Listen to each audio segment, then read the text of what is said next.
Let's just get to it now.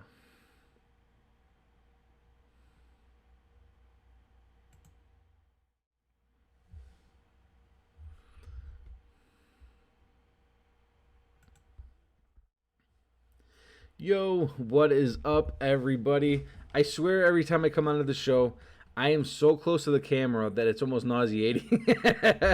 Either way, how's everybody doing today? It is Wednesday, my dudes. Ah! We have action-packed show for you guys today. There's a lot to go through. Very immediately, oh my, yep. So cute. I love it.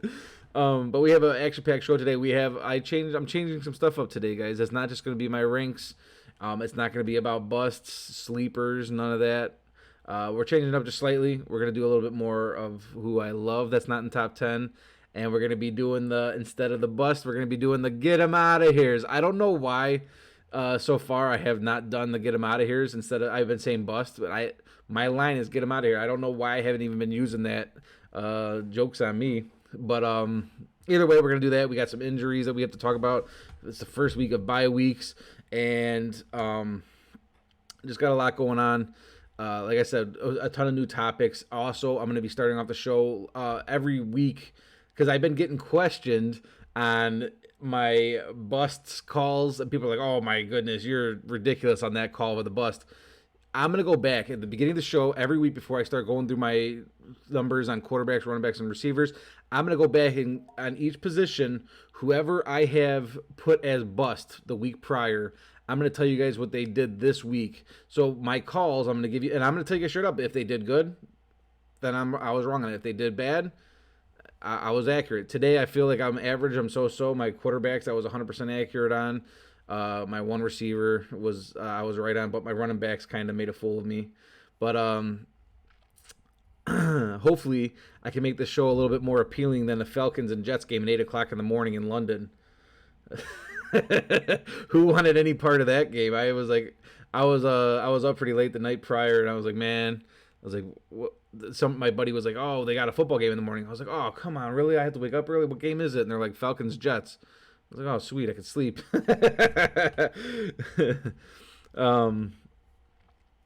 Let's see, lots of changes in our rank. I got a couple changes in ranks. Some people are going to be moving off their thrones either today or very soon. They need to start picking the game up a little bit. Also, we are almost halfway through the season, so instead of telling you guys like this, I have a fully statted up show for you guys. I'm doing today what they have through 5 weeks in stats for the year so far, because I'm getting questioned a lot on why I have certain people at where I have them.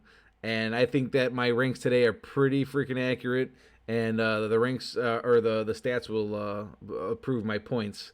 If that's what I have to go to now, if that's what I have to resort to, is tell you guys the stats to your face. I have a lot of Cowboys fans that get mad at me. They're like, all right, I'm done with the fantasy football show. That's enough of this. I'm out of here. Oh, man. Lots of trades this week, too. My one league I told you guys about, my buddy Scott, and he's been running this league for like 30 years. This customized show I've been telling you guys about a lot. And a lot of trades were going on, not just with me, but across the whole league. And I might talk a little bit about it. I'll even tell you guys some stuff that I've tried to work up this week. See what you guys think about those trades that I was working. I'm even going to tell you, there's one I'm still having I have it out there right now.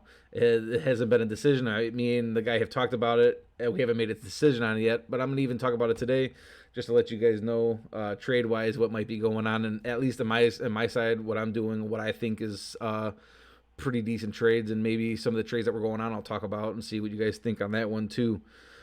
So we're going to start the show with some injuries. We got a bunch of them. Let's see. For one, let's talk about the only thing that got slammed harder out there on the field this week than the Dolphins was Daniel Jones' head off the turf. This dude ate it. I don't know if you guys are watching that game.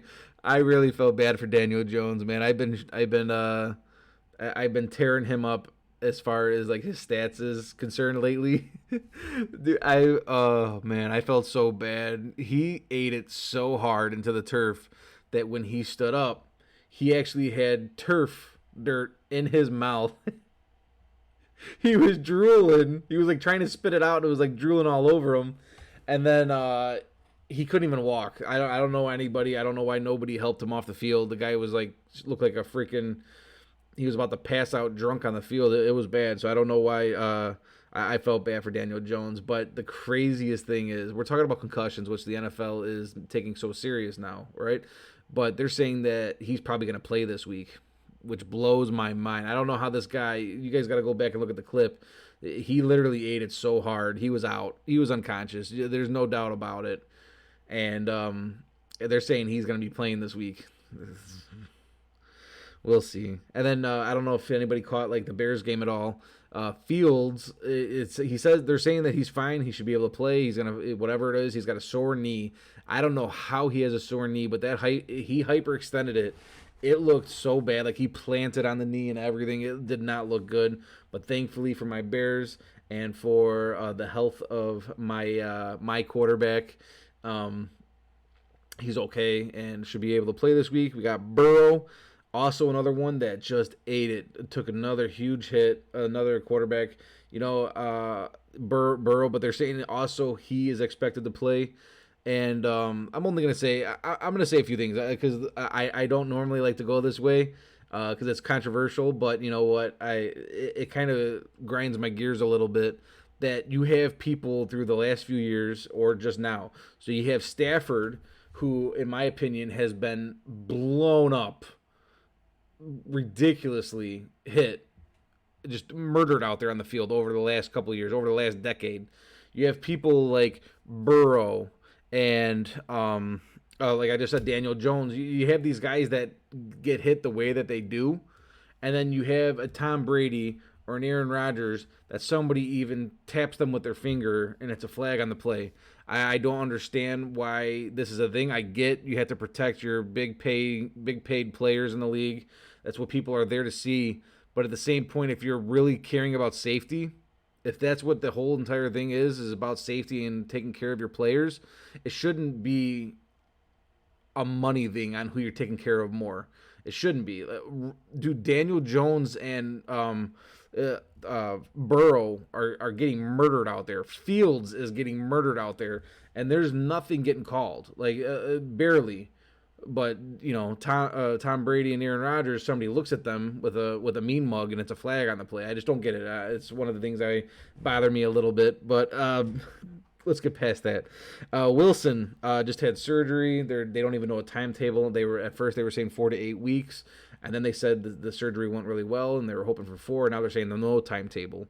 So we'll see with that, and then we'll see what happens to the Trey Lance and Garoppolo situation. Who's going to play there? It's saying Trey Lance could be a 1 to 2 weeks out, most likely 1 week out. Garoppolo, if he's ready to go. They have a bye week this week, so there's that for everybody. Speaking of bye weeks, we do have a couple teams. You got Atlanta Falcons, New Orleans Saints, you got the Jets, and then the 49ers on bye this week. So any of these injuries, obviously, they're not playing this week, so it's good. Get the rest in anyways. And then they say Tua might be Tua Tagliaviola, however that goes. I'm sorry, Tua. But they're saying he should be ready to go back, ready to come back into play. Hopefully he is. I want to see Tua. I want to see what this guy could do. There's a lot of hope on him this year, so we'll see. Running backs, we got Barkley.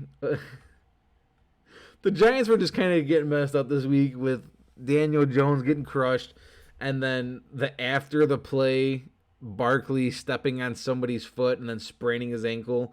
And then it's just such a Barkley thing to go onto the sideline, sit on the bench, then take his shoe off, and it literally looked so bad. It looked so bad. I was like, you got, because the guy's like, I have Barkley in one of my leagues, and I was just like, oh my, I have Barkley and Henry as my running back squad, and I've been trying to really run off that duo since the beginning of the year.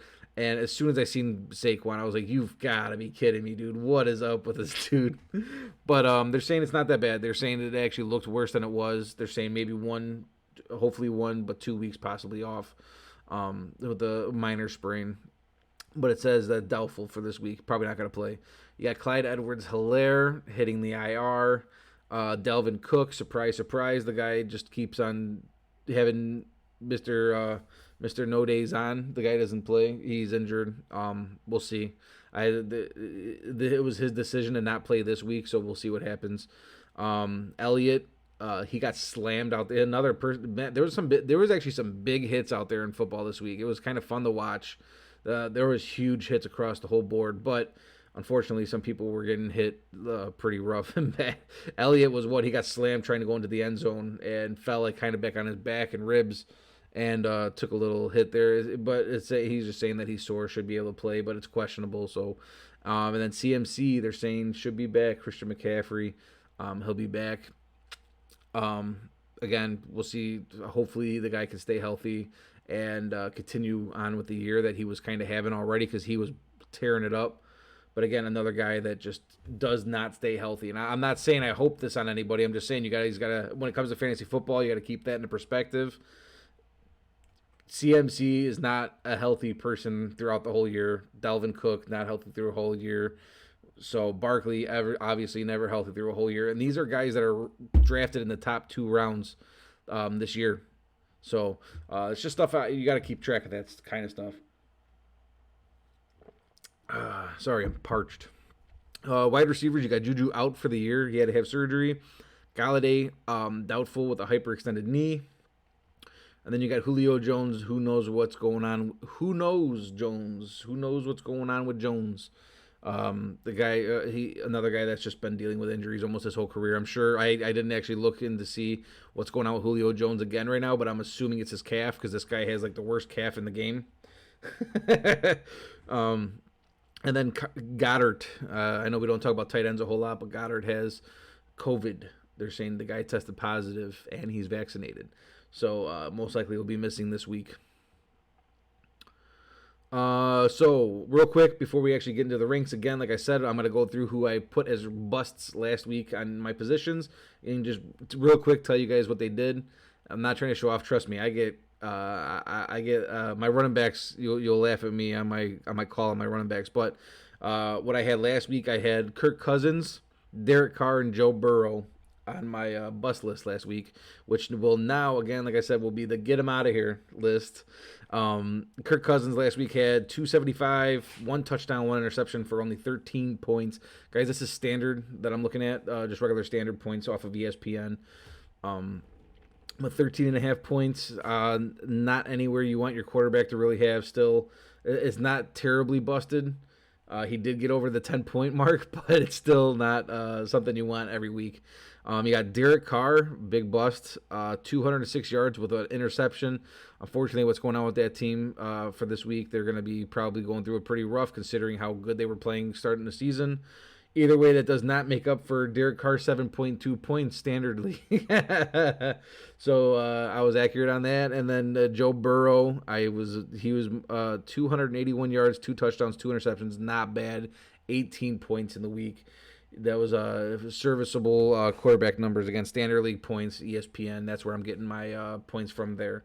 So Joe Burrow showed me I was wrong. But the other two, right? My running backs. This one gets a little rough because the running backs actually went decent. I had Clyde Edwards-Helaire, which I was right. He was my big bust for the week. He wasn't my big bust, but he was one of my busts. He had only 2.4 points, obviously, with the injury. Couldn't help that.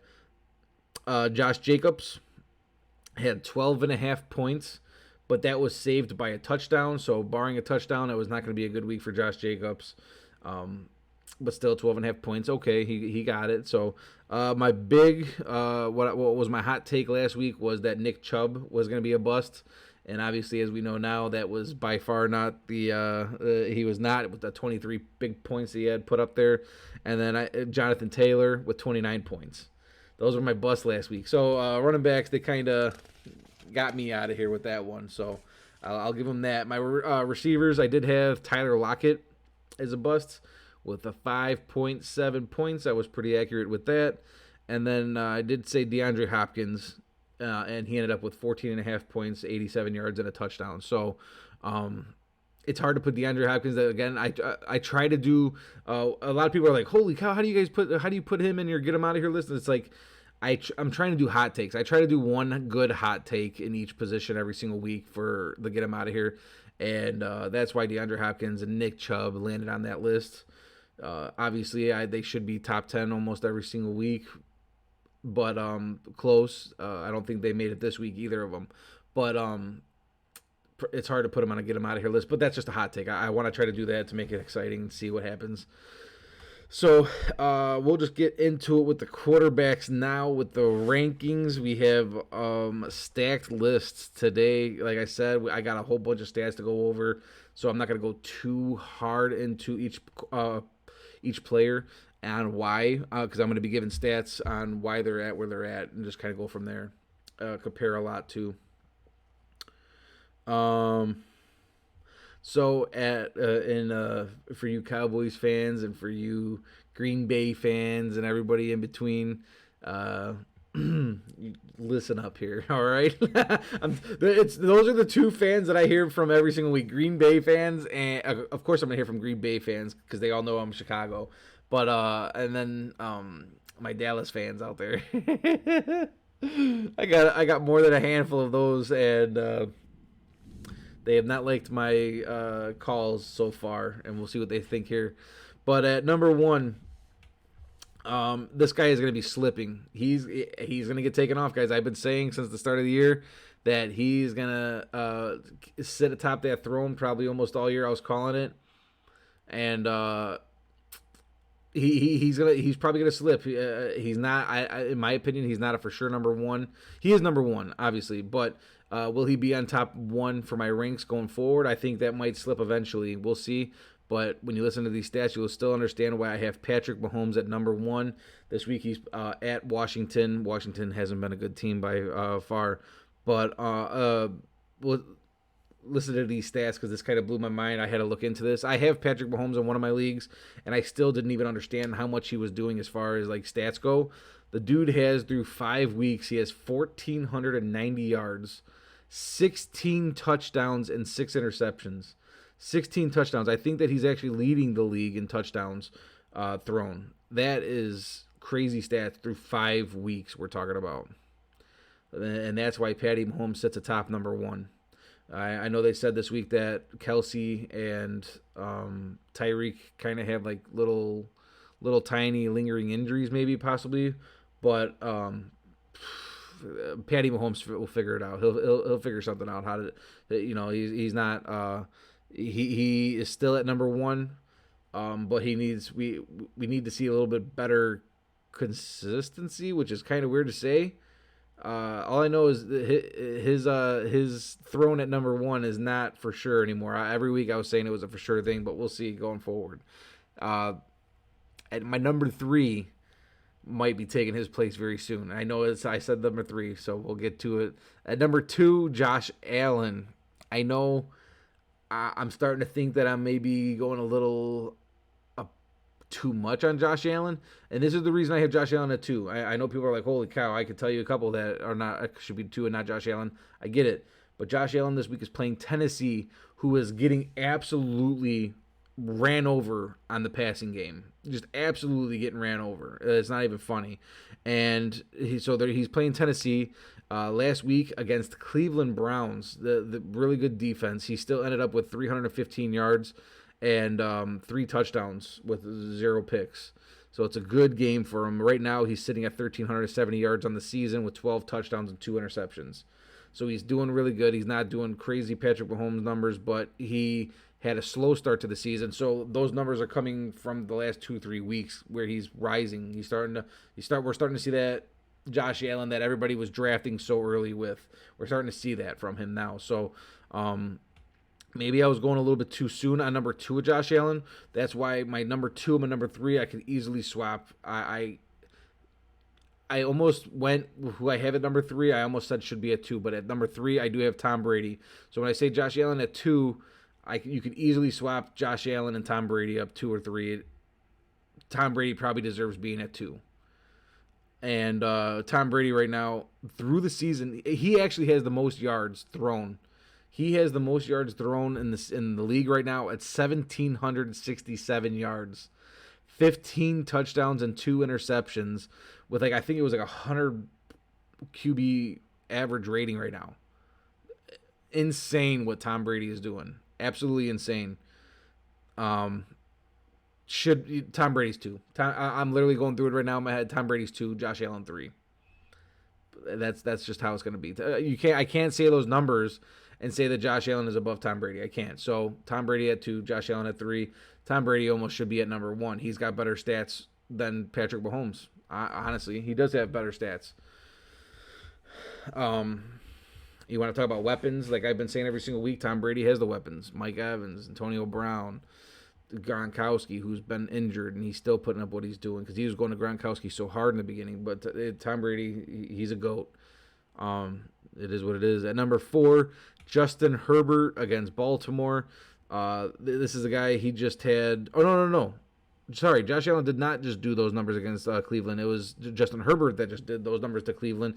He just had 400 yards, 398 specifically, with 4 touchdowns against Cleveland. Cleveland's a good defense, guys. And Justin Herbert did that. And I know he's playing Baltimore this week.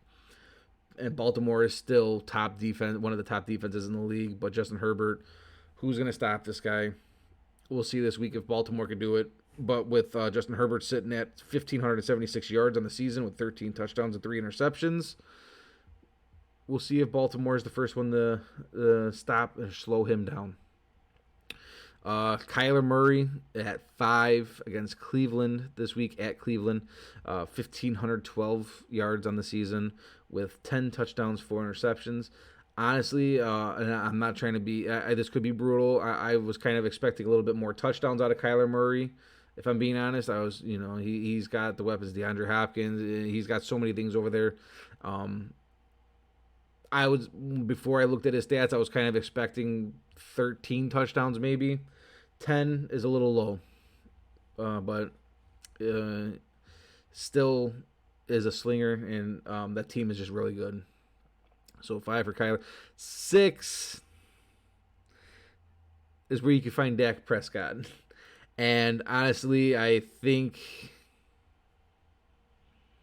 I put him a little bit too early. Oh man, guys, again, my ranks are So hold on. Before, I know you guys already probably shut the show off, but so my ranks, when I'm giving you guys my ranks, that's going into the week, that current week of fantasy football. So I'm taking into account matchups, everything that are going into that week. Weather, I look at the weather that's supposed to be, and then I gave my ranks that way. That's how I project my own ranks and my top 10s. So I'm not saying through the year this is where they're at as far as ranking, because that's honestly that's a different topic. I'm just doing to the week of fantasy football. I'm just giving you guys to the current date to stats of what I'm trying to do. I'm not saying that this is what they're ranking at total, but Dak is at 6 at New England this week. And I think Dak is going to have a big game. I think Dak is going to throw for 300 yards again, plus. We might see 2-3 touchdowns out of him. That's what I see happening. For some reason, against New England, I don't know why this is a thing, but I'm just picturing like 325 yards, 3 touchdowns, and an interception. Write that down, because if that shit happens, then I'm sick. But Dak, he does only have 1,368 yards on the season. That's a few hundred down to the people who are on my top 10. Dak actually has the second least points on my top 10 out of all the quarterbacks in my top 10. So we'll go through that at the end just to show you guys. But he does have 13 touchdowns with 3 interceptions. So he's having good stat-wise touchdown to interception ratio. That's good. That's what you want to see at a quarterback right now. But still, the yards are not 100. I mean, it's still good. I'm not saying 1,368 is not good, but it's not the 1,700, 1,500s, and 50. But Dak's still good. Lamar Jackson. So Lamar Jackson, I have been down on all year. I don't think he has a receiving squad, and at least I've said he does not have a receiving squad. I said that he does not have weapons around him to help him out, that the only thing that Lamar Jackson has is his running game. And that obviously shut me up this week with 400 plus passing yards. That was a great game. I don't know if anybody watched that game. That was actually a really good game. But Lamar Jackson, I gotta start giving the respect. He's at 7 this week for me against the Chargers.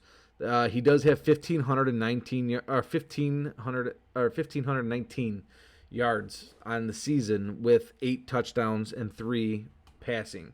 He does have 2 rushing touchdowns with 341 rushing yards.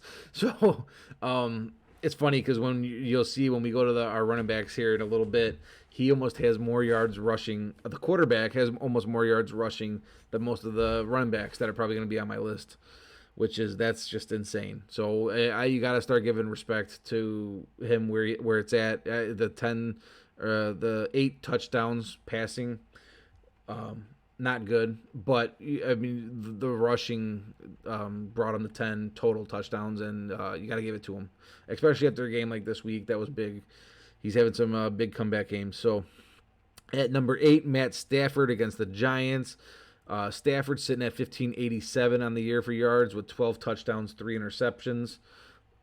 Decent numbers there. I for some reason I thought it was going to be a little bit more, slightly a little bit more, but it was not. Looking at it, maybe I thought more touchdowns out of him, but still Stafford is tearing it up. He's going to have a great year. At number 9, Aaron Rodgers, which has the lowest yards on my top 10 of all the quarterbacks, sitting at 1,241 yards, 10 touchdowns, 3 interceptions. Those are not numbers that Aaron Rodgers typically puts up. That is very low in Aaron Rodgers' case numbers. We're talking about last year. He had his best season last year, so that's what I'm trying to compare it to in memory right now. But 1,200 yards, it does hit the lowest amount of yards thrown out of a quarterback in the top 10, at least for me, with Dak right behind him. And then this one, at number 10, he is on my list, and I've been very against him all year. I gave him respect last week, and then he slapped me in the face with a bad game. He slapped me in the face, and he's against Tampa Bay's defense this week, so Jalen Hurts is sitting at 10 with 1,365 yards and 7 touchdowns and 3 interceptions. But he is going to be my get him out of here big number 1 for the week in quarterbacks. Get him out of here. I don't want to see it. I don't want to really play him. Yeah. That's another one people have been on me about it. I'm sleeping on Jalen Hurts. I gave him the respect last week because I was sleeping on Jalen Hurts. So I seen it. And then he did what he did. And now he's playing against Tampa Bay. We'll see. I'm not going to give it to him. Not this week. He's out of here.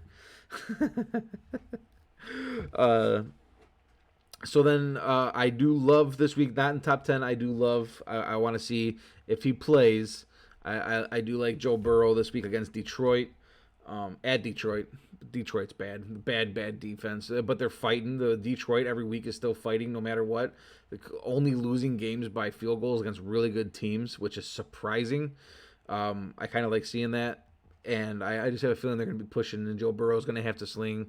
The Detroit's done it to Baltimore, barely just lost by a point 2 weeks ago, and then this week they just barely lost to the Vikings. And that heartbreak crusher that they just went through. So I think that they have a chance to do it against Cincinnati, who's not nearly as good as Baltimore. I think they're going to do it to Cincy and make Joe Burrow throw the ball all game. So I like Joe Burrow here. And then my other two, I do have 2 more get them out of here's. And I'm going to be sticking with it week in, week out. You guys could probably just hear it. Kirk Cousins, get him out of here at Carolina. Don't want to see anything of Kirk Cousins. Don't want any part of Kirk Cousins. See ya. And then Ryan Tannehill versus Buffalo. Get him out of here. Don't want it. See ya. So, it's quarterbacks. What do you guys think on that one? Let me know. And then we have running backs this week. We got some new names on here. Got some new names, and some names are also dropping on the list. Again, we're almost halfway through the season, so it's going to happen. So, at number 1, Derrick Henry versus Buffalo. Derrick Henry is on a 4-game streak of over 110 yards just rushing. 4-game streak of over 110. I don't know what other numbers running backs have right now as far as streak-wise for over 100 yards rushing in a game this year. But I could almost say it's definitely not close to 4 in a row. And not even just on top of that, Derrick Henry does have 7 touchdowns on the year too. But the biggest stat line that comes across this entire running back squad list, because everybody's questioning, like Derrick Henry, the professionals are very low for some reason on Derrick Henry. When you look at Derrick Henry's list, I'm going to show you guys right now. Let me just pull it up real quick.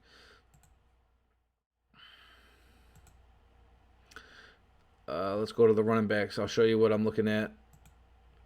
I'm sure that they're going to have him listed at like 3 on the ranks for running backs. Derrick Henry is sitting at, come on. Matthew Berry has Derrick Henry sitting at 4. Crable has Derrick Henry he has him at 3. Yates has him at 3. And just they have CMC over him. Every single person. Also, there's another thing to see, guys. They have CMC sitting at 1 across the entire board for all the professionals. Yikes. I don't like it because the stat that I have here, not one running back total. I'm talking about total yards rushing or receiving.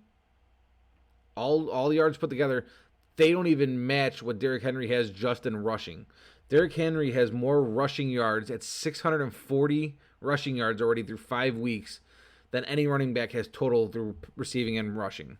And they still keep on sleeping on Derrick Henry. I feel like there's some players that they favor and some players that they just don't give it to. And Derrick Henry, I know they have him at 3. They do have him at 3.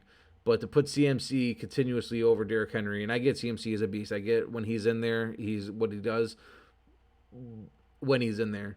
And he's barely ever in there through the last 3 years. He's not. He doesn't play. The guy is probably the most injury prone person in the league, but he is the most. He puts up the biggest numbers too. I gotta give it to him on that. But when week in week out they have CMC at number 1 on every single professional list, it kind of is starting to blow my mind that they can say, oh well, Derrick Henry's not on my list this week at number 1 because how is his motor still going, and I see an injury coming his way because of the way he runs and the way the usage he gets. Okay, we'll start taking into account that CMC probably has 10 total games played in the last 2 years. Like they bypass a lot of things and I don't like it. But anyways, let me get past that. I am on fire today. I'm like all burnt up from.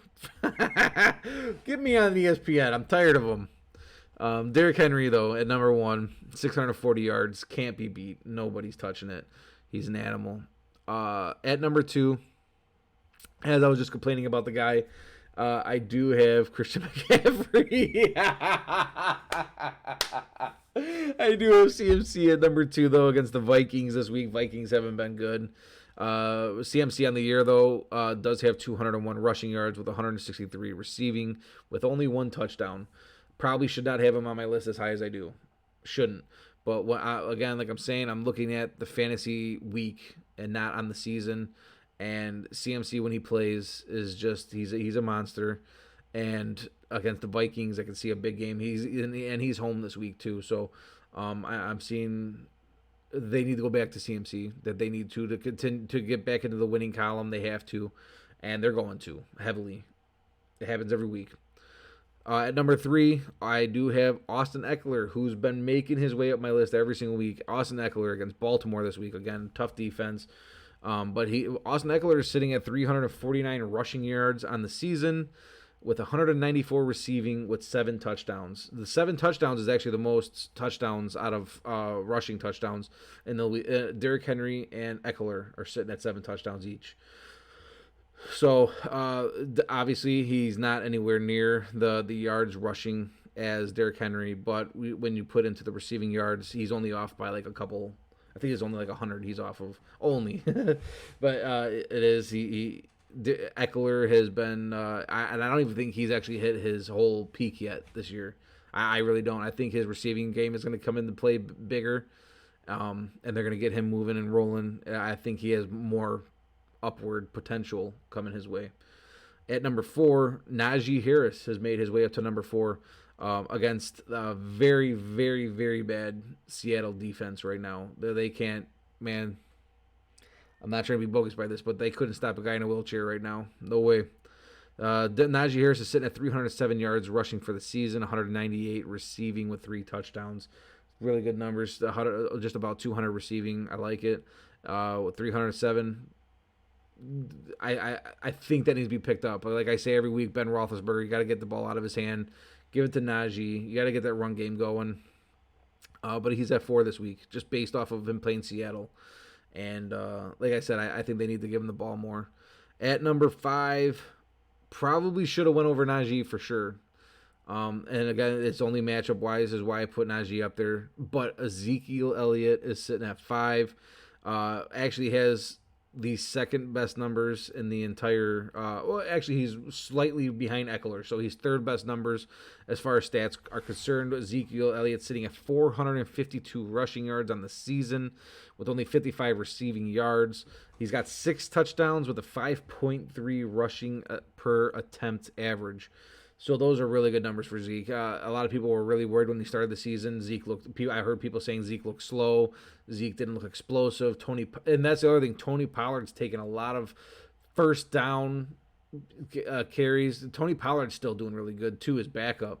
But Zeke is still putting up 5.3 averaged with, the 452 yards. I think that's the second most yards out of a running back right now, rushing wise. Very good. I like seeing it out of Zeke. I like Zeke. So the 55 receiving yards, I'm kind of a little shocked about. I thought he would have more than that before I looked into his stats. I know they go to Zeke a little bit in the passing game. I see that going up a little bit more, but 6 touchdowns, I like it too. So at number 6, James Robinson, who has been the question of the year, I feel, in running back. He wasn't even going to start the year. They had Etienne. He was going to start over him. Then they brought in a couple other running backs to try to play over James Robinson. I have no idea why. James Robinson, who ended the year last year, top 5 running back.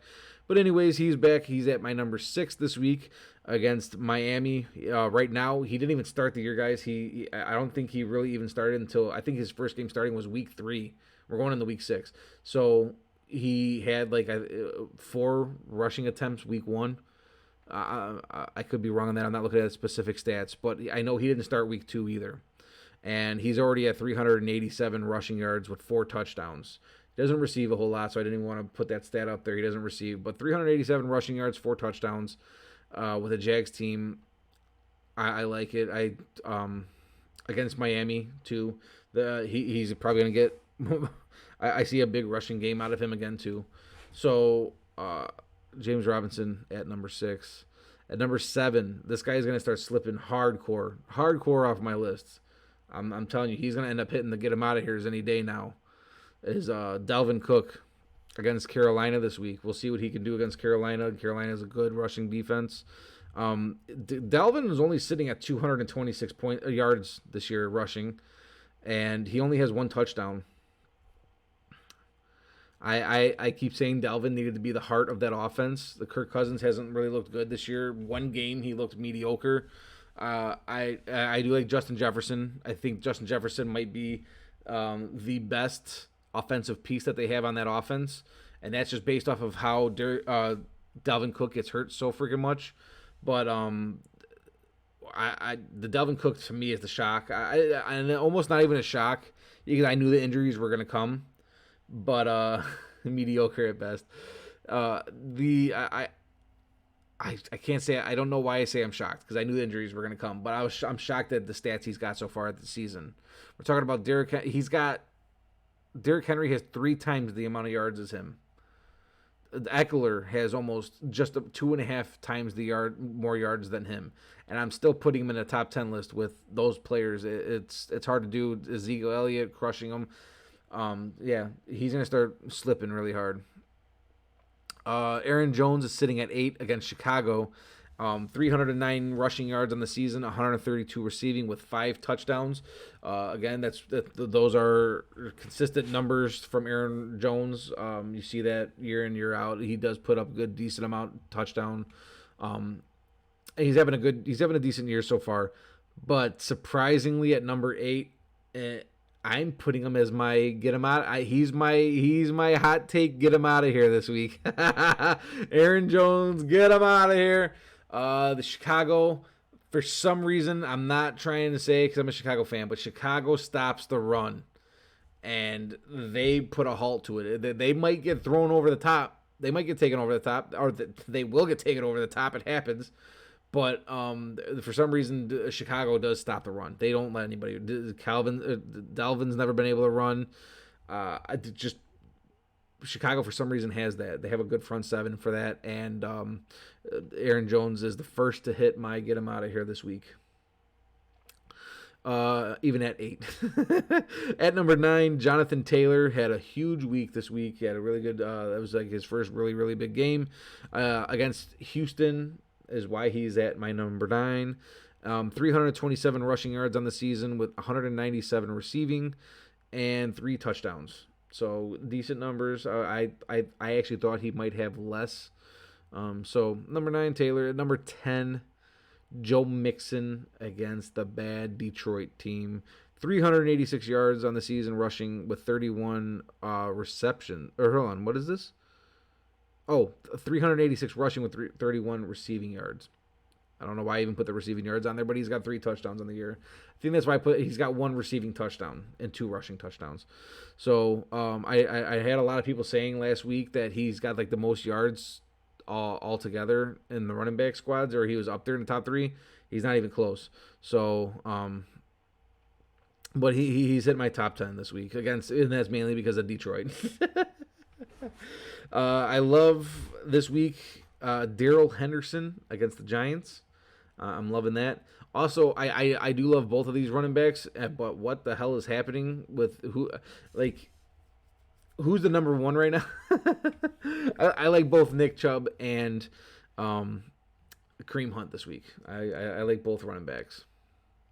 So I'll give both of them that. I think that if you have, it's really hard. I don't know what you do if you drafted Nick Chubb and then tried to handcuff him with Kareem Hunt. Do you play both of them? I mean, who do you have at number 2? But it's possible. Kareem Hunt is an easy flex, in my opinion. Easily. He's having a good year, too. It's hard. It would be so weird to have your 1 and 2 running back be both Cleveland guys. But it's a possibility to do. Also, my other get him out of here's, other than the Aaron Jones hot take of him being one of them, these are kind of lower running backs in a way. They're not top 10 on professional rankings at all, you know. But Miles Sanders, get him out of here. Don't like it. Chase Edmonds, for sure, get him out of here. Not liking it. And Josh Jacobs. You're hearing it here first. Get them all out of here. At receiver this week, number 1, Davonte Adams. Also, is the receiver with the most yards in the out of receivers right now. He's got the most yards, 579 yards on the season with 2 touchdowns. He's got a 13.8 average with 42 receptions on the year. Really good numbers. Number 1 receiver, or number 1 stats right there. I'll open the door so they can get 42 said I'll open the door for you so you can get them out of here. Yeah, we're going to need a double door because there's too many of them getting out of here on that one. So, yeah, Davonte Adams, number 1. I do think that he will take Chicago over the top at least once this game. I'm seeing I hate saying it against my Chicago team and it being Green Bay, guys. Trust me, it irks me. But I'm seeing 150 yards plus from Davonte Adams this week. I hope not, but I see it. It's probably going to happen. At number 2, at also being the most inconsistent guy right now for running back, for receivers, he's starting to turn into what Mike Evans has been for the last couple of years. Tyrek Hill against Washington. He does have 516 yards so far with 4 touchdowns this year, and he does have 37 receptions, which is good. He's got the receptions there. If you're having you want a receiver right now, getting over, in my opinion, 28 to 29 receptions. You got to have that. If he's not at least hitting close to 30, you're probably looking at it's pretty hard to have him as your number one if he's not at least hitting 27 receptions in the season. But the reason I say Tyreek Hill is like the most inconsistent is because he is sitting at 516 yards on the season, but he has 3 weeks out of the 5 under 70 yards, which is why he's had nearly 200 yards in 2 games, which is the reason his stats are the way they are. But his the third highest game he's got this year is 68 yards, and underneath that, it's just bad, like 40 yards. So very inconsistent from Tyreek. It's hard to, if those are going to be the numbers that he's going to be doing every single week, that becomes a thing to be, you can start slipping easily just because of that. Pretty much you start looking at matchups and see where you know he's going to crush it. Against Washington, this can be easily a game that he crushes it. Number 3, Cooper Kupp, continuing on his great season with more yards than Tyreek Hill. He is going against the Giants this week at the Giants. 523 yards on the season, 5 touchdowns. He's got a 14-yard average, 37 receptions. Great numbers. Easily number 3, if not number 2 on the list right now. He's got better numbers than Tyreek. Should be number 2. Number 4, this is a guy I'm looking at it now. I don't know why I put him at this high on the list. This guy probably should be almost even 10. He is going to slip hard. It's going to, and the only reason he's so high on the list is because he's going against Tennessee this week. Tennessee is getting blown up on the passing game. They're getting blown up. So Stefan Diggs hit number 4 for me. 374 receiving yards on the season with only 1 touchdown and 28 receptions. We need more receptions out of Stefan Diggs. You need more. If this week he doesn't have 10 receptions for 120 yards, to me, in a way, it's almost a bust because Stefan Diggs is not producing what everybody was. Again, a guy that's drafted in the first 2 rounds, maybe 3 rounds. He's not putting up numbers that he has the lowest yards. Yep, he's got the lowest yards out of all receivers on my top 10 list right now. Lowest yards. So you got to keep that into account. He should not be at 4 for me, honestly. At number 5, this one's a surprise, man. If you've seen this on paper, I would have been like, what? But Mike Williams for me right now is sitting at 5 against Baltimore this week. It's a tough one. We'll wait and see what happens. That's tough. But 407, you guys are going to be surprised by my next couple picks in receiving. These are hot takes. Mike Williams at 5 with 471 yards on the season, 6 touchdowns is where it's at, baby. 6 touchdowns. This man's getting targeted. He might have the most touchdowns out of receivers in the season right now. I'm looking at. I just did a quick glance through. Not one receiver on my top 10 has that. My number 6 is close, but yeah, it's 6 touchdowns for. He's averaging over a touchdown a game. It's good stats. 15 yards averaged. That's better average than any of the top 4 guys. It's better average than them. And he's also got 31 receptions on the year. So Mike Williams, you got to give him the respect. I know that might shock a lot of people that he's at my 5, but those stats right there, it's got to show you he belongs up there right now.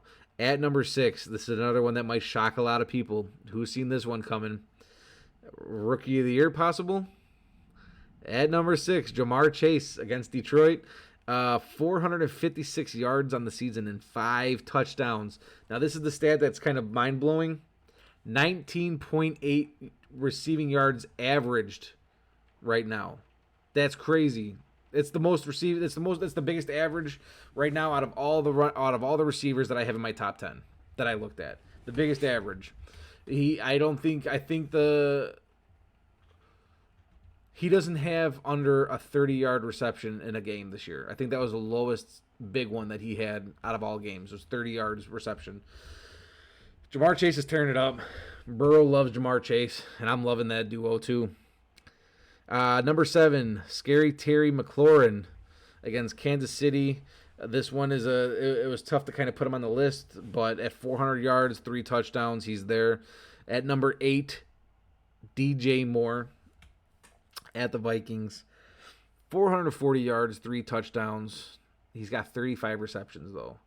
That is good numbers for a receiver right there. I like the 35 receptions. Hoping for a little bit more yards out of it, but DJ Moore, he's having a great year, and I believe he'll continue having a great year. Number 9 slipped on my list a little bit this week. I don't know why. He's been consistently good, but Justin Jefferson sits at 9, 462 yards, 3 touchdowns. And then my hot take, here's my hot take, get him out of here. At number 10 with 383 yards, 5 touchdowns. Get him out of here, DK Metcalf. And that's just based off of Russell Wilson not being there. He's got Geno Smith, who Geno Smith actually looked serviceable at quarterback when he went in this week.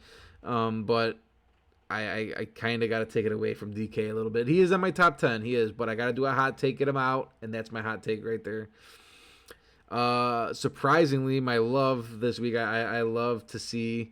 I want to see Mike Evans this week. He's been on my bust almost all year, which is funny because I have him in a couple of my leagues. But Mike Evans is, I love to see it against Philly this week. Mike Evans is doing good. He's having a decent year so far. He's doing number 1 numbers. So I'm liking it so far. But again, he has been like the most inconsistent receiver throughout the years. And then I like CeeDee Lamb also, loving it against New England. Big game, like I said earlier on. We're going to see 325 passing yards and 3 touchdowns. I do see 125 touchdowns, CeeDee Lamb. So I'm liking it. Get him out of here other than DK Metcalf.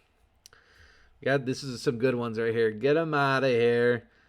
A.J. Brown against Buffalo. What is, like, the Titans, man, I don't know what happened to this whole team, the whole entire team. Except for Derek. Derek, I love you, Derek Henry, if you see this, I love you.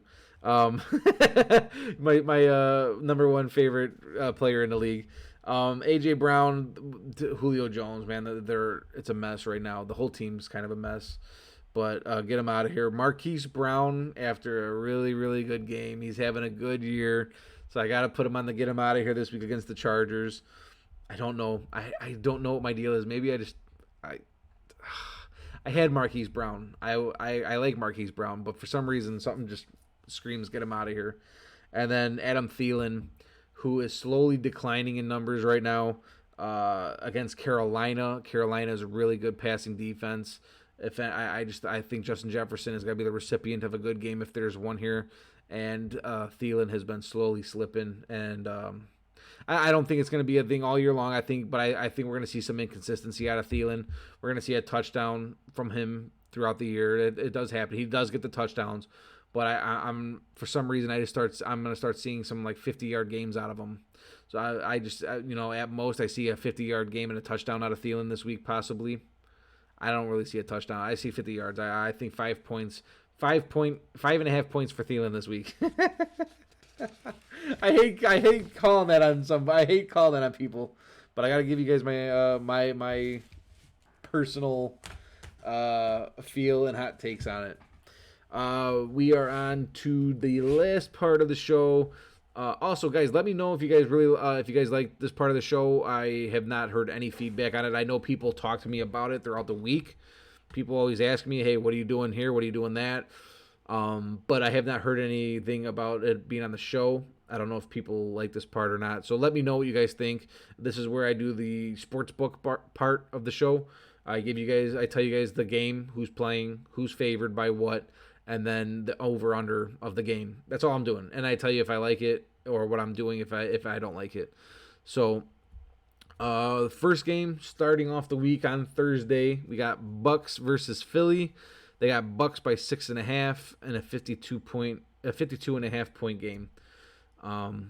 If I'm being honest, I am thinking that's pretty accurate. If not, I might actually take it over if I'm being honest. I know that's pretty crazy, but we just seen it this week. There was a surprising game that had like 60 points. I'm not saying that this game is going to put up 60 points, but Tom Brady, the way he's playing right now, he's throwing 3 to 4 touchdowns a game.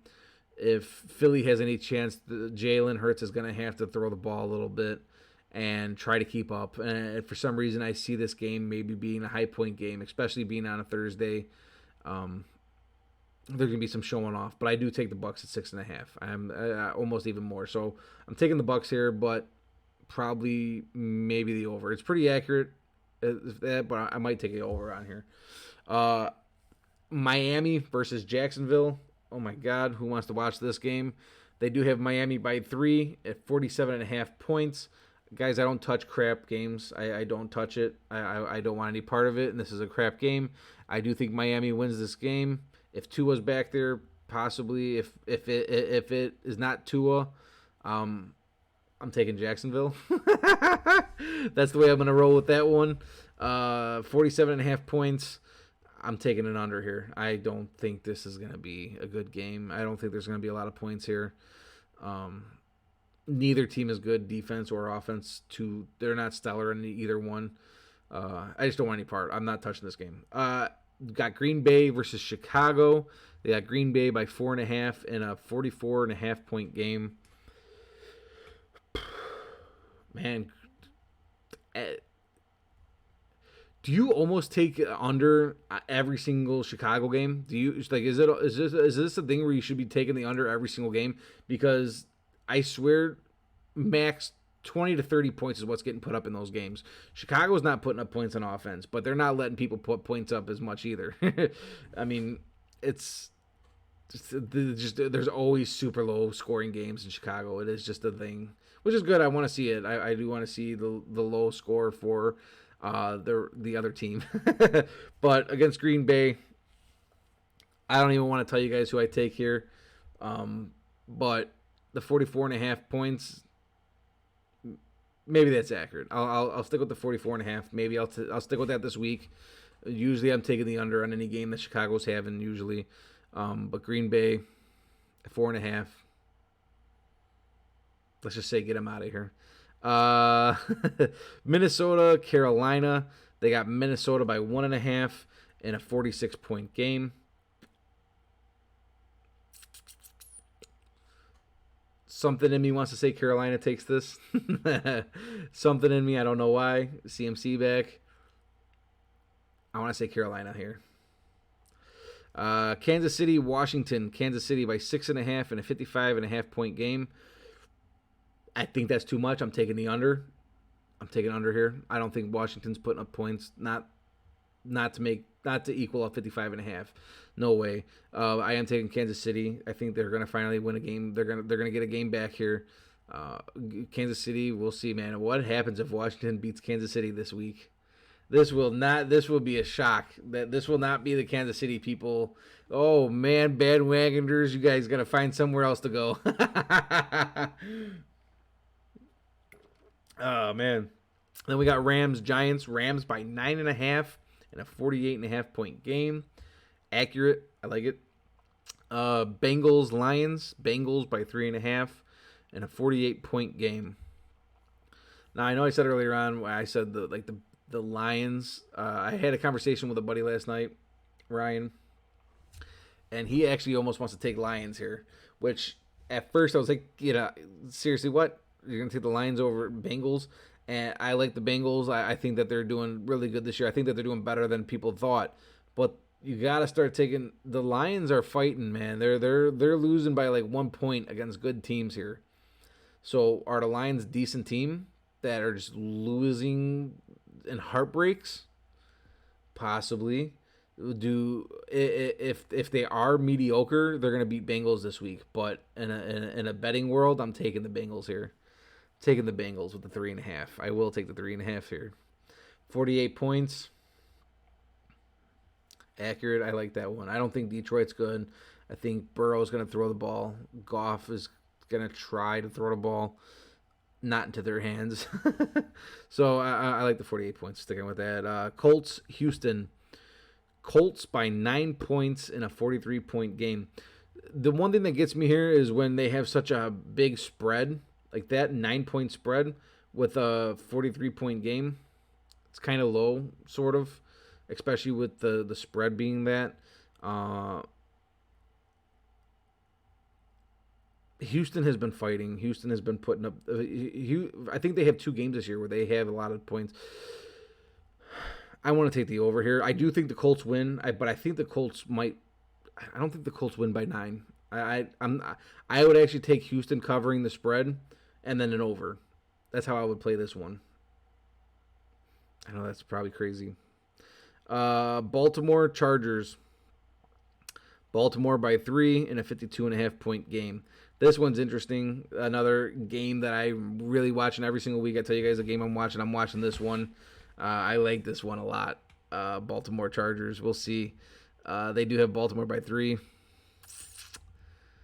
I almost don't want to touch this game. If I'm not betting this game, I'm not. I think the points are accurate at 52.5. I think that's definitely accurate. I think that might be busted. But the choosing who's going to win that one's tough. If I'm on the spot and I have to choose now, I'm going Chargers. I'm going to go Chargers on this one.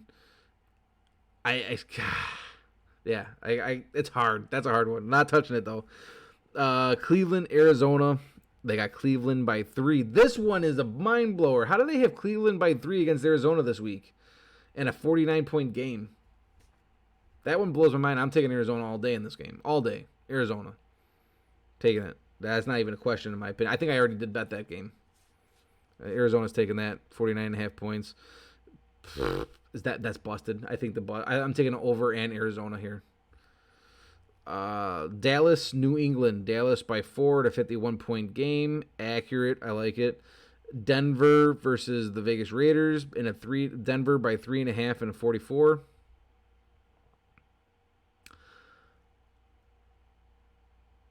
I am taking Denver, obviously. Denver's been doing decent, and Vegas just got slapped in the face this week. It's going to be rough. It'll be hard to fight back with. 44 points is where I get stuck at. I think that might be accurate. I almost want to take an under. Here, but I think that's pretty accurate. You got Pittsburgh, Seattle.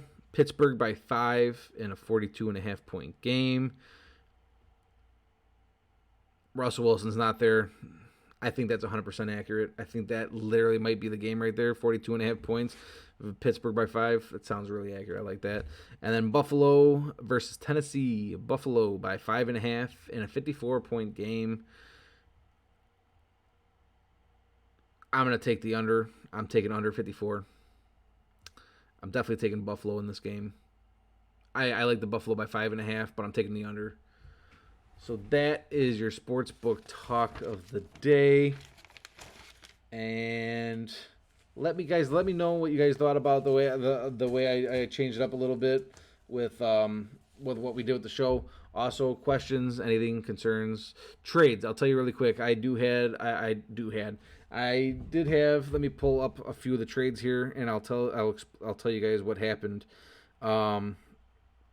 Actually, quite a bit of trades happened this week. Some were kind of questionable, and some I liked. I'll tell you right now, I have 2 offers out there right now to this guy, to the animal. He's been on the show week 1, or he was pre-season on the show with me. Me and him are in that customized league together.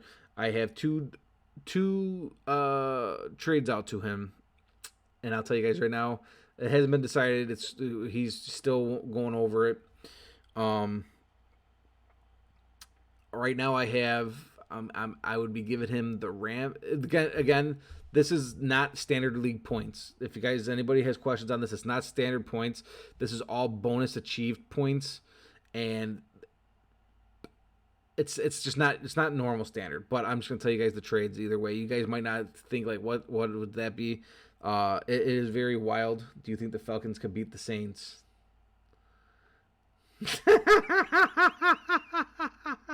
No, the Falcons cannot beat the Saints, not right now. And that's actually kind of a funny question, because that would actually be a tough one, right? That would actually probably be a decent game to watch. The Saints have been... No, I take the Saints in that one. I'm taking the Saints. But I do have the trade I have. I'm giving Kyle Pitts and Colts defense for... I am very hurt in quarterback right now, so I'm trying to give Kyle Pitts and Colts defense for Matt Ryan. The other alternative trade that I had trying to go to him was Kyle Pitts, Colts defense and Justin Jefferson for Matt Ryan and Kamara. That was one of the trades I had going. That was we'll see. There's a lot of I think he's dealing with a lot of trade offers right now, so he's trying to piece together everything that's going on for him with that. Understandable. A trade actually just happened. A humongous big trade just happened in our league just 2 hours ago. The one trade was Sam Darnold, George Kittle, Azuma, and Ruggs over to a team for Knox, Goff, and Pittman.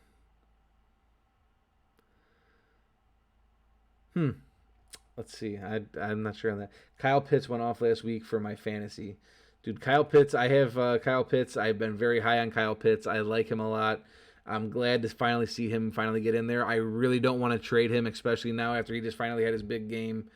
But my quarterbacks got really hurt. So I had going into the week last week. Again, this is actually in this league that we do is a 25-round draft. So you're 250 people off the board. There's no waiver wire.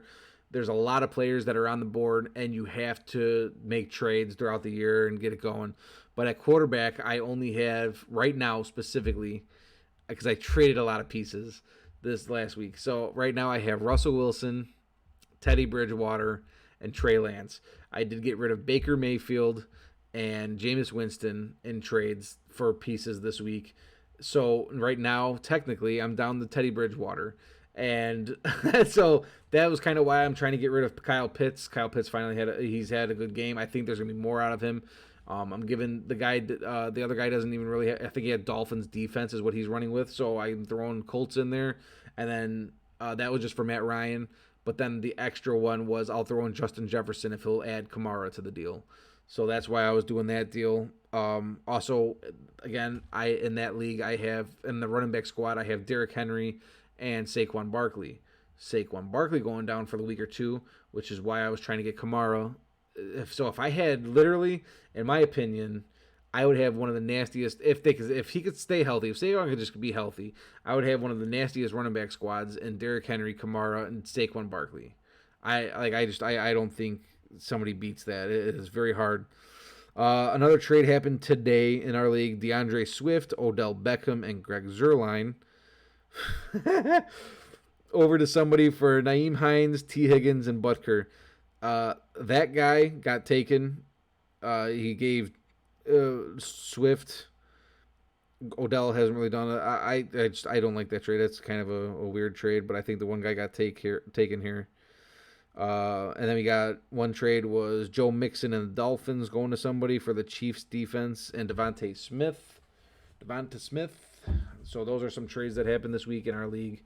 I'm a biased Falcons fan and got very lucky with Cordaro Patterson as an RB2. What are your thoughts on trading Patterson? Right now it's probably really high considering what he's done in the last few weeks. But the thing with him is he's both going to be receiving and rushing. So I like it.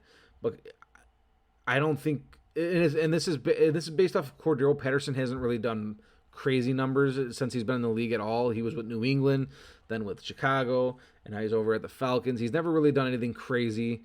So to say that he should be a starting running back or receiver, whatever they have him, I've seen on multiple leagues that they've had him listed in different things. They've had him listed as a running back in one. They have him listed as a receiver in one.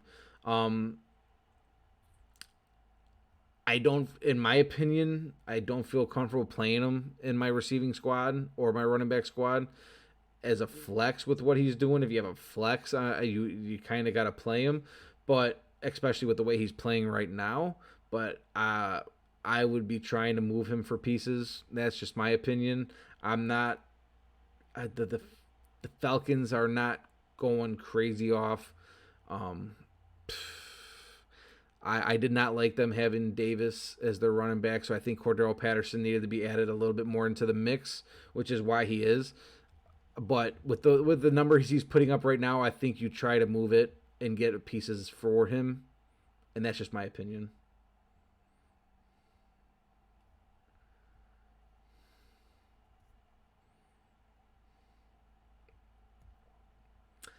So thank you for the questions there, Austin. First time chatting. Thank you, man. I appreciate it. But you got any other questions? Any other questions I can run through real quick before ending the show? Because ran an hour and a half football show today. Yeah. I'll take any questions and all questions though. So I'll give you a second if you wanted to try to ask anything else. But yeah, anybody interested? Who's up for that Bucks Philly game? That should be. I'm wondering about that game. I wonder if Philly is going to be able to fight with Bucks here. We'll see. Tom Brady, GOAT. Guys, that I like over the years, I was really getting sick of it. I was. In New England, I was getting sick of it, maybe because of the cheating scandals and everything that was going on. I was so tired of the Brady show. But now I'm here for it. I'm here to watch the Brady show because it's getting insane. The guy is, with his age, his time in the league, he looked like he was starting to slip 4 years ago. I thought he was done. And now what he's doing, he's putting up the best numbers in the entire league. It's insane. I can't believe it. He's a GOAT. I'm all done. Thanks for your help. Hopefully I win my league. Well, yeah, hopefully. Do I know you, Austin? Is this an Austin I know? And the only reason I'm asking him that is because my brother's name is Austin, and he's in I'm in multiple leagues with him. So before I say I hope you win your league and get going and get in there and win it, I'll tell my brother that who's against me. It's probably not him though. He's either way. Yeah, fantasy football, I just love it. I've been doing it for a long time, and I love talking about it. Anybody that always wants to talk football, I'm always down. I could sit here for hours and hours and talk about it. But anyway, for today, that's it for the fantasy football show. I appreciate everybody that comes in here and listens, whether you're on Twitch watching me live. Guys, I am live on Twitch every single Wednesday. I try to get on every Wednesday. Thursdays might happen here and there depending on what's going on. But Wednesdays, for the most part, usually around noon to 1 o'clock, I'll always be on here. And then I will put it on later in the day or a day later on YouTube, where you can find my YouTube at Big Tom Bud. I got other stuff on there, not just fantasy football. I got some game clips on there for me playing games from Twitch. And then I'm going to be doing some skits coming up here very soon, some comedy skits. I got some stuff planned up for that. So go add me on YouTube, go subscribe. It's a free subscription. It just notifies you when I have videos pop up. Almost everybody has YouTube. So easy to use. I try to explain, people you can watch me live on Twitch, and people are like, I'll just wait for it on YouTube. it's like, yeah, but you can literally talk to me and ask questions on live while we're on, Yo, OG, what's up, dude? So, but that is it for the fantasy football show today. I appreciate everybody, and I'll see everybody next week. Get those questions in. Thank you. Have a good day. Don't forget, right there at the corner of the screen, you matter. JJ, what's up, dude? Sorry, I was ending the show based off of just my fantasy football show, obviously.